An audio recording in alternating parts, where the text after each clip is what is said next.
ఇంకొకటి మీ career starting నుంచి చూస్తే డిఫరెంట్ జోనర్స్ చేసుకుంటూ వచ్చారు. అవును అవును బట్ ఎక్కువ కమర్షియల్ సక్సెస్ అంటే మీకు ఈ కామెడీ జోనర్లో ఈ అవును, మధ్యకాలంలో సింగిల్ అయితే ఏంటి అదే మీకు కెరియర్ బిగ్గెస్ట్ హిట్లు. బట్ ఇలాంటి టైంలో కూడా ఒక డిఫరెంట్ సబ్జెక్ట్స్ తీసుకోవడానికి ఏమైనా భయం వేస్తుందా? అంటే నాకు ఈ జానర్లోకి షిఫ్ట్ అవ్వటానికి ఛాన్స్ ఇచ్చి మరి నాకు క్రెడిబిలిటీ ఇచ్చింది నాకు డిఫరెంట్ సినిమాయే. ఈవెన్ దో డిఫరెంట్ సినిమా చూసే ఆడియన్స్ కొంచెం కమర్షియల్ సినిమా చూసే ఆడియన్స్ కన్నా తక్కువ ఉన్నా కూడా వాళ్ళే నాకు ఇచ్చింది క్రెడిబిలిటీ. సో వాళ్ళని కూడా మ్యాక్సిమం మంచి కథ డిఫరెంట్ కథ దొరికినప్పుడు ధైర్యంగా చేసేస్తానండి. డౌట్ అయితే ఉండదు. ఆడియన్స్ అయితే 100% సాటిస్ఫై అవుతారు. ఏదైతే ఈ కమర్షియల్ ఆడియన్స్ ఉన్నారో వాళ్ళు కొంచెం అది ముందే ప్రిపేర్ చేయాలి. ముందే సినిమా ముందే ఇది అందరికీ తీసిన సినిమా కాదు ఇది అని ఏదైతే జానర్ ఉందో దానికి స్టిక్ అయ్యి దాన్ని క్లియర్గా ప్రమోట్ చేసుకుంటే సరిపోతుందని. విష్ణు గారు థ్యాంక్ యూ అండి. విష్ణు గారు మాకు బయట చూస్తే మామూలు విష్ణు కానీ తెర మీద చూస్తే ఆ విన్యాసం అనేది చాలా అద్భుతంగా ఉంది. ఆ టైమింగ్ కావచ్చు అంతా కూడా. అసలేంటి ఆ స్క్రీన్ ట్రాన్స్ఫర్మేషన్ అనేది బయట విష్ణుకి ఒక్కసారి యాక్షన్ చెప్పగానే కుర్రాళ్ళకి ఏం కావాలో ఆ టైప్లో వెళ్ళి చేయడం అనేది ఒక డైరెక్టర్కి సరెండర్ అవుతూ ఆ ఫన్ క్రియేట్ చేయడం అనేది సో ఎలా మేనేజ్ చేస్తారు? సో ఇక్కడ యూత్లో ఉన్నటువంటి పాయింట్ ఎలా క్యాచ్ చేస్తుంటారు? నేను యూతేనండి. సో ఏం లేదండి, అంటే తెలీదు అది. వన్స్ యాక్షన్ అన్న తర్వాత కొంచెం అన్నీ మర్చిపోవటం అలవాటు అయిపోయింది బాగా. సో ఆ ఫ్లోలో చేసేయటమే. ఫస్ట్ నుంచి కూడా ఎంటర్టైన్మెంట్ కాకుండా వేరే జానర్లు చేసినా కూడా కొంచెం బయట ఎలా ఉంటానో స్క్రీన్ మీద ఎలా ఉంటానో చాలామంది మీలాగా అడిగేవారు. మేబీ అదే యాక్టింగ్ కదండి, ఇంకా అదంతే. అంటే ఇలా 2-3 సినిమాలు అంటే సామాజిక వర్గం ఉన్న సింగిల్ ఇవన్నీ వచ్చాయి, ఒక టైప్ ఆఫ్ ఒక ఎంటర్టైన్మెంట్ వేలో తీసుకెళ్తాయి. సో ఇలాంటి 2-3 సినిమాలు వరుసగా చేసుకుంటూ వెళ్తే మీకు మొన్నటి రావచ్చు, చూసే ఆడడానికి ఒకసారి చూస్తే డెఫినెట్గా చూస్తే బోర్ కొడుతుంది. అంటే ఇంకా చేంజ్ ఓవర్ ఎలా కోరుకుంటారు, ఎలాంటి కథలతో ఆడియన్ని ఎంటర్టైన్ చేయాలని?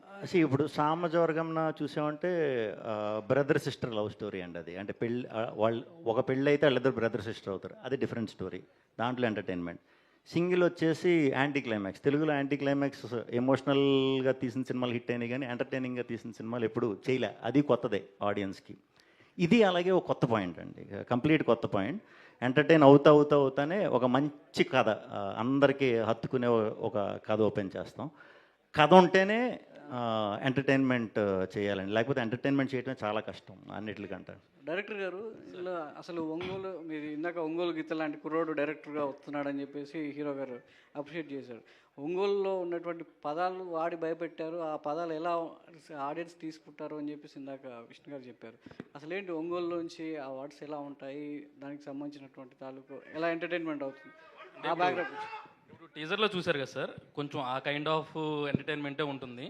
సో అంటే అక్కడ చిన్న లాంగ్వేజ్ ఉంటుంది, ఇప్పుడు చిన్న ఫ్రస్ట్రేషన్ వచ్చినప్పుడు కానీ మనం మాట్లాడేటప్పుడు కానీ సో ఆ కైండ్ ఆఫ్ పదాలు వస్తుంటాయి కాబట్టి అలా ట్రీట్ చేశాను. సో అది సార్. మారుతి గారు madam, so first of all congratulations, చాలా బాగుంది, ఇంట్రెస్టింగ్గా ఉంది టీజర్ చూసినప్పుడే. డైలాగ్స్ ఎవరెవరికి ఎంత కరెక్ట్గా తగలాలో అంత కరెక్ట్గా తగిలేదట్టే ఉన్నాయి. Huge congratulations for whole team. అయితే సార్ ఇలాంటి ఒక ఎంటర్టైనింగ్ ఫిలిం వస్తున్నప్పుడు the length also matters. So already censor అయిపోయింది అంటున్నారు కాబట్టి what is the duration of the film? Teaser censor అయిందండి. Okay, teaser censor fine. అయితే ఓవరాల్గా మీ సినిమాని ఎంత డ్యూరేషన్లో ప్రజెంట్ చేయాలనుకున్నారు? అంటే చాలా షార్ట్ అండ్ స్వీట్గా ఉంటుందండి ఫిలిము. సో ఫిలింకి ఎంత లెంత్ నీడ్ అనేది ఉండిద్ది, బట్ అనుకున్న లెంత్లోనే ఉండిద్ది, ప్రాబ్లం అయితే ఉండదు. చెప్పేసి పర్లేదు, 2 hours అండి కరెక్ట్గా. 2 hours. శ్రీ విష్ణు అన్న అండ్ 9 సారిక. సో మీరు చూస్ చేసుకునే కథలు చాలా ఇంట్రెస్టింగ్గా ఉంటాయి అండ్ ప్రతి కథ కూడా మీరు వచ్చింది ఆడియన్స్ని ఎంటర్టైన్ చేసింది, ఒక హిట్ అయితే తీసుకెళ్ళింది. ఈ పర్టికులర్ స్టోరీని యాక్సెప్ట్ చేయడానికి what is that one element triggers you to choose this story అంటే ఏం చెప్తారు?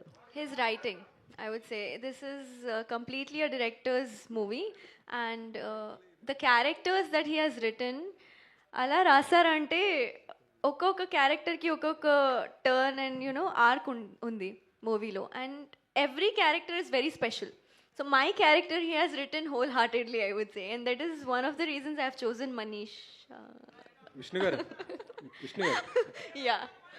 విష్ణు గారు, మీరు అంటే ఏ సినిమాను కొత్తలో సినిమాలు వస్తుంటే ఈవెంట్కి మీరు గెస్ట్గా వెళ్తుంటారు కదా రిలీజ్ టైంలో. మీ సినిమాకి ఇప్పుడు ఎవరు గెస్ట్గా వస్తారు తర్వాత? Release event? బేసిక్గా నేను బేసిక్గా ఎవరిని అడగలేనండి, ఇబ్బంది నాకు. అడిగితే 100% అందరూ వస్తారు. మొన్న చిన్న ఇబ్బంది అయింది కదా, అంటే 2 సినిమాలు ఒకేసారి అనే ఇది వచ్చింది కదా, అప్పుడు కొంచెం ప్యానిక్ అయ్యా, ఎలా ప్రమోట్ చేయాలి ఏంటి అనే దాంట్లో కన్ఫ్యూజన్ అయ్యా. అప్పుడు నిజంగా అప్పుడు నాకు అర్థమైందనమాట. అంటే ఆల్మోస్ట్ అందరు హీరోలు, ఆల్మోస్ట్ అందరు ప్రొడ్యూసర్లు, హీరోలు అయితే కొంతమంది నీకు ఇబ్బంది అంటే చెప్పు, మేము కూడా నీ ప్రమోషన్లో జాయిన్ అవుతాం, ఎలాంటి ఇబ్బందో మాకు తెలుసు, అర్థం అవుతుంది, ఏం కంగారు పడకు, మేము ఉన్నాం చాలామంది చెప్పారు. అప్పుడు చాలా హ్యాపీ ఫీల్ అయ్యా. నేనైతే ఎవరిని అడగను, బట్ నన్ను ఎవరిని అడిగితే వెళ్తాను. సింగిల్ సక్సెస్ అయింది కదా, అది మరి పార్ట్ 2 అన్నారు అప్పుడు. అవునండి, అవును. ఎప్పుడు ఉంటుంది అది? అవుతుందండి, వర్క్ అవుతుంది, ఆల్రెడీ స్టార్ట్ చేశారు, వెరీ సూన్. విష్ణు గారు ఇక్కడండి. యాక్చువల్గా అంటే ఒక హీరో అయితే చాలు అనే ఇది నుంచి ఇప్పుడు చాలామంది హీరోలకి అంటే వాళ్ళ పేరు మీద సినిమా అనేది రావడం చాలా రేర్గా జరుగుతుంటుంది. అవును. మీకు చాలా ఎర్లీ స్టేజ్లో విష్ణు విన్యాసం అని మీ పేరు మీద ఒక సినిమా రావడం, ఈ జర్నీ అనేది మీకు ఎలా అనిపిస్తుంది సార్? హ్యాపీ అండి, వెరీ హ్యాపీ. నా పేరు మీద అనేసరికి నేను ముందు ఒప్పుకోలేదు. వద్దు అంటే మీరు అన్నట్టే కొంచెం అది ఎక్స్ట్రా ఇది ఉంటుంది. సో వన్స్ 1-2 స్కెడ్యూల్ అయిన తర్వాత నాకు పేరుకి రిలేటెడ్ ఇది ఉంది, 100% ఇది బయట మన క్యారెక్టర్కి బాగా దగ్గరగా ఉన్నాయి, కొంచెం ఈజీ కనెక్ట్ అవుతున్నా, అందరిలోకి ఈజీగా వెళ్తుందని ఈ టైటిల్ పెట్టడం జరిగింది. విష్ణు గారు